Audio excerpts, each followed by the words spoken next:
Hello and welcome back to the Tin Barn. I'm Pragmatic Lee, and today's video is going to be a little bit different than what you normally find on my channel.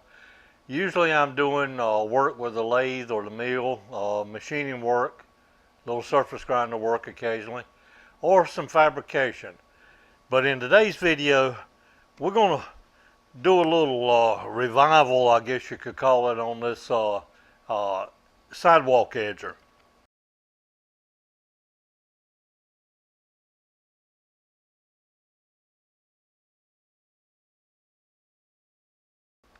Uh, This is the first thing I've ever purchased off of Facebook Marketplace. I've got a considerable large amount of edging that I have to do.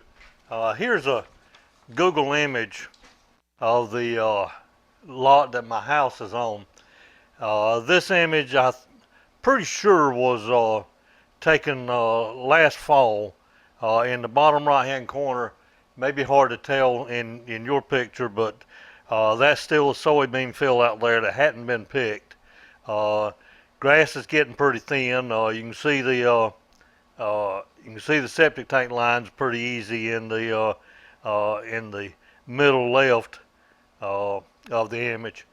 The tin barn is up actually close to the upper left corner of this picture. But as you can see, I've got a rather large circular driveway. In this driveway, there's 331 feet of edging. That doesn't count the edge of the concrete up next to the house or the garage, but the two outside edges and the oval in the middle come up to 331 feet. Now I like to kind of keep the road cleaned up around right in front of the house as well. The DOT, Department of Transportation here, they keep the lines painted on this road pretty good, but they don't scrape it. And the actual, you can't tell it in the image here, but the white line on the edge of the road is in places over a foot from the edge of the concrete, and that's simply where the grass keeps growing out I said concrete, but that's asphalt. The grass keeps growing out over the asphalt, and they paint the lines and just paint it inside the grass, not where the concrete is. But there's 437 feet of that I like to try to keep edged as well. So that's a total of 768 feet or 234 meters of edging. I've got an edger attachment to go on my cord trimmer, and that works pretty good, but I'm an old man and I don't like to bend over. I can't bend over a whole lot, and that edger has me kind of at this stance. If I put the extension on it, then I'm back like this, and it's too heavy, just not convenient. So I was on the lookout for an edger and found this one. I'm pretty sure the guy I got it from is one of those fellows that goes around to yard sales, maybe flea markets, and buys up yard equipment such as lawnmowers, edgers, pressure washers, those kind of things. Because he had at least, I'd say 4 or 5 riding mowers in his yard, had a couple pressure washers, had a tiller sitting there, and had this. And usually what those guys will do, they'll be sure it runs. They'll top off the oil. Don't normally change the oil because they're looking to keep their costs down, but they'll top it off if it needs any oil. Maybe wash out the air filter too. So I went over Saturday to his house, picked this up, and it cranks and runs good, but I want to give it a service today and replace a few items. One thing we're going to do is replace the belt. Put a new belt on it. We'll put a new blade down here on it as well. Change the air filter, or at least check the air filter. Put a new plug in it and change the oil. I'm sure this is the original plug that's in there. It's still painted just like the motor was painted. I ran the serial number on this, and the way uh, this is, it's a Yard Machines brand, which is MTD. MTD has several brands, including Troy Bilt and Yard Machines. But according to the serial number on this, the fifth digit of the serial number denotes the year. In this case, this one is a 6. So this was either built in 96, 06, or 16. Now, I don't think it's a 16. That would be much too new. And everything on here, all the bolts on this that I've laid my tools out for are imperial instead of metric. So I'm pretty sure this is much older than just a 16 model. I don't think it's as old as a 96 model. So I'm going to call this a 16, which would make it, I'm sorry, an 06, which would make it, 14 years old, 16 years old. So let's get to going now. Let's start off first with changing the belt. All right, before we can get to the belt, we need to take this cover off right here, and there's one around the back side.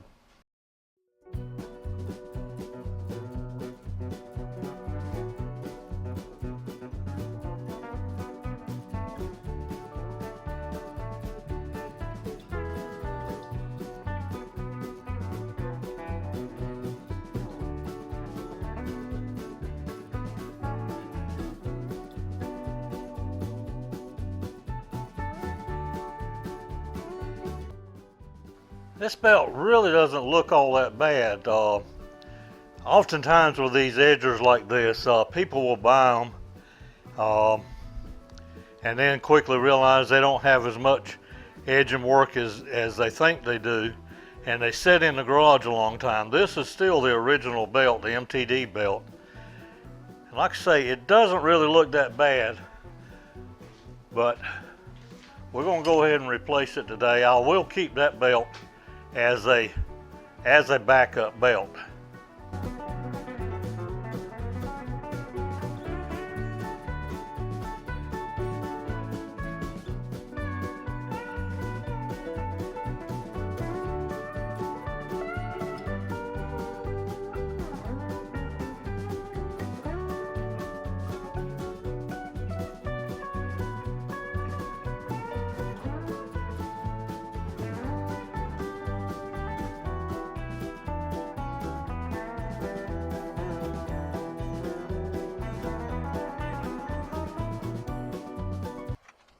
Alright, next I think we're going to change the spark plug. Pretty common spark plugs in these. I don't think I mentioned it, but this is a Briggs & Stratton motor on it. 3.5 horsepower Briggs & Stratton. Ooh. Been running plenty rich.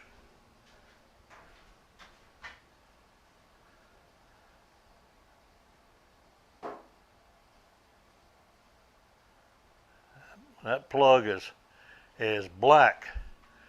Now the specs say the gap on it should be 30 thousandths. Let's see what this old one is. It's right dead on 30 thousandths, and other than being running rich, it don't look that bad. It's a Champion RJ19LM is the plug. And I've got this one set to 30 thousandths as well.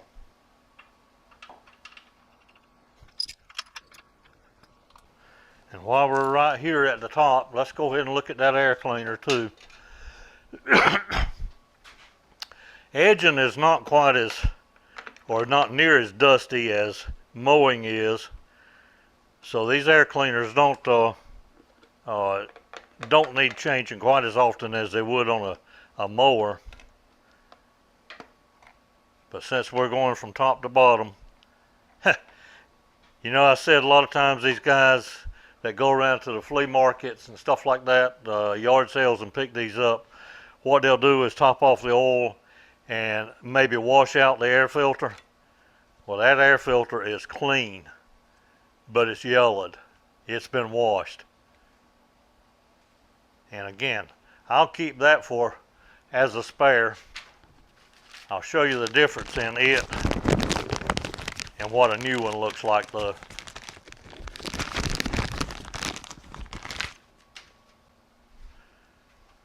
This is the one that came out, and this is the new one.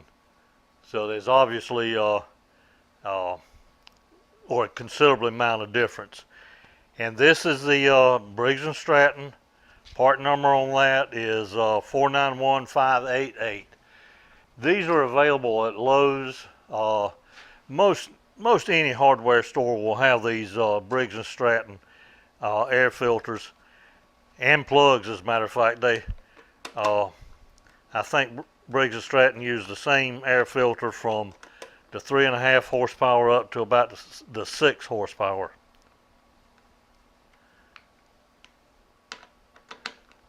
So we've got the belt, the air filter, and the plug. I think it's time now to put a new blade on it while we got it right here. All right, after I got this edger to the house last week, I got online and ordered the spark plug and the belt and the blade and all. Well, first I got online and looked for an owner's manual, and I found the owner's manual for this and the manual for the motor. And I noticed the manual for the edger itself said it used a 9-inch blade. But I measured the one that was on it, and it was only an 8-inch. So I thought, well, it's been worn down a lot. But then I got to looking a little bit closer, and you probably can't see it in here, but the hole in the blade looked way wallered out.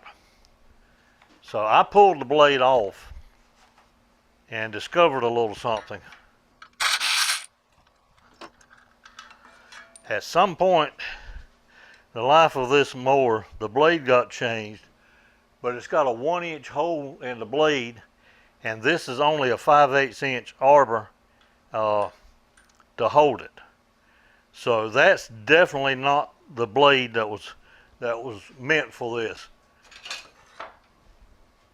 MTD's website showed replacement blades, and this is what they showed.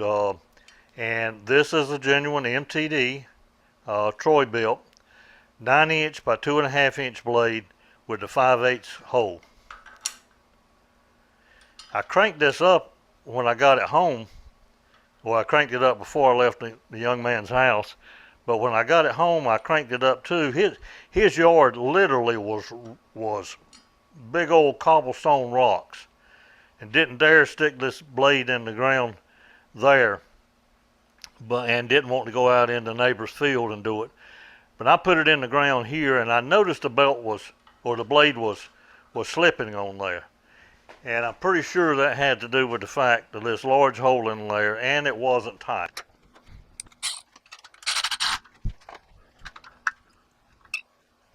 All right, I think we got one more project to do on this, and that's change the oil. And I want to turn this around so that you can see what I'm dealing with.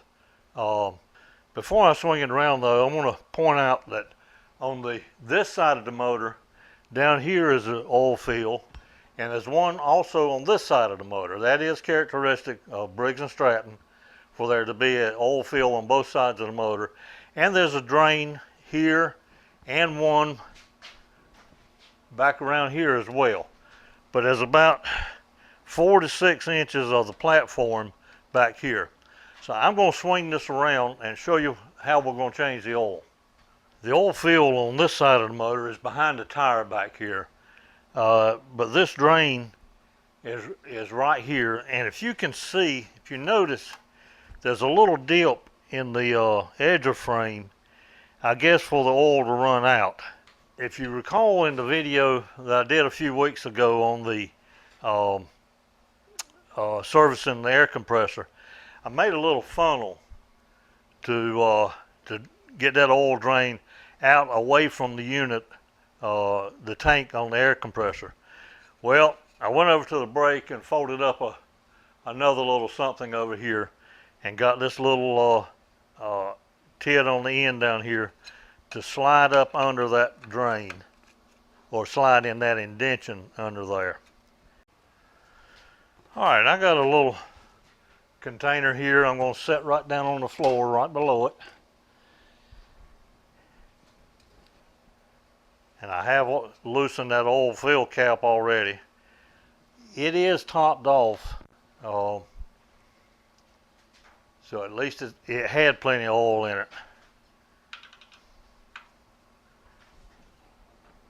Looks like it might have been a while since that plug was removed.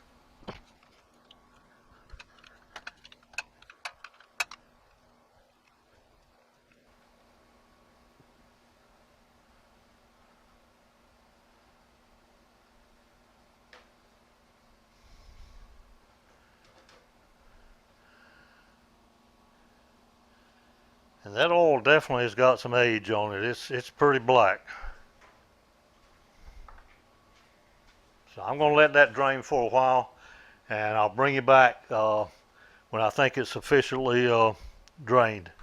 All right, I think it's through draining now. I've got the plug back in, and this little funnel that I made here, and again the one I made on the air compressor, is not a sealed fit up against the block housing, but it's a reasonably snug fit up to it. What I wanted to do after I get this off, show you just a little picture of what. Again, it didn't trap at all, but it got most of the oil. So I'll clean that little few drops up down there, and a little bit on the frame. That's a whole lot less than it would have been without the little homemade funnel or a homemade trough for it to run out of. And I don't see any metal filings anywhere settled down in that oil, but it is pretty black. Briggs & Stratton recommends 30 weight detergent oil. And I don't know about you guys, around here there's an auto parts store on practically every corner. And I went to the closest one, which is Advance Auto Parts. And I like not to ever found any just 30 weight oil. Everything was 5W40, 5W30, 10W30, 10W40, and so forth. Finally found this Fram brand. I'm not at all enthused about Fram oil filters, but as I heard a guy say on one of the YouTube channels the other day, dinosaur fossils is pretty much the same. So I think this 30 weight Fram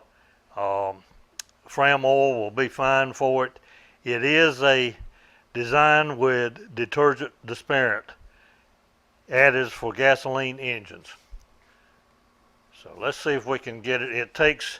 It says it takes 21 ounces, 2/3 of a quart.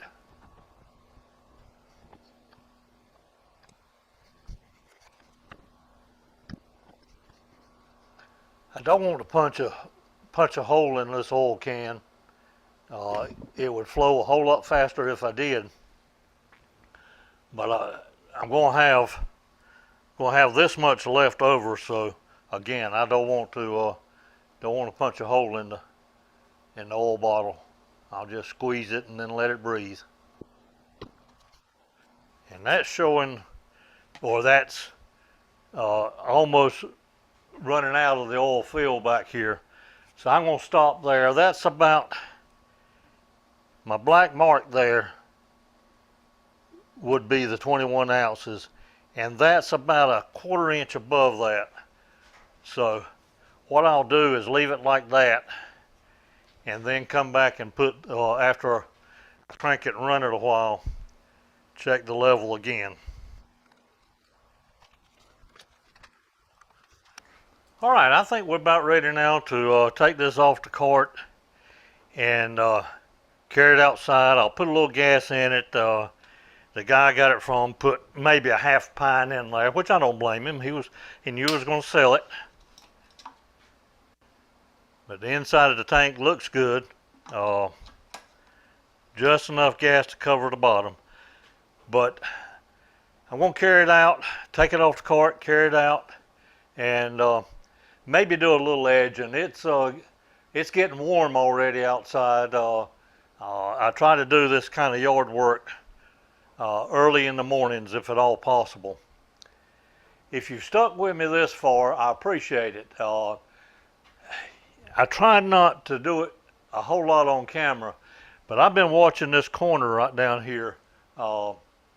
Yesterday I come out here to the tin barn, got a few things taken care of, got my cup of coffee and whatever, and knowing I was going to cut grass yesterday, as it turns out we didn't have a dew the night before and the grass was dry. So I come in, got a few things done, went out to the other shelter, other barn, got the mower started, and come back over here to the tin barn. Come back in, put my back brace on, get my headsets and so forth. And when I opened the door right here to come back in and get that, this little fella greeted me. And you can see in the picture here, as I zoom in a little bit, he was between this cart and these toolboxes back here. Just a black snake, so he's completely harmless. He'll make you hurt yourself worse than he would hurt you.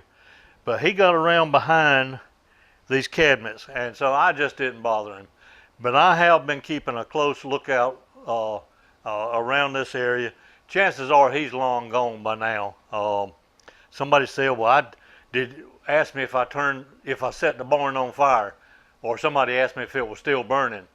But I don't mind snakes like that. I hadn't seen a mouse out here in the tin barn in years. I do find snake sheds every once in a while. So I knew snakes was out here. I just wasn't expecting him to be right inside the door. So I'm going to see if I can get a little footage of this in action. But I'm going to wrap up the video right here. Again, this is not my normal style video. But if you enjoyed this, I'd appreciate a thumbs up or a comment. Hope you got a little bit out of it. Y'all take care, and I'll see you on the next video.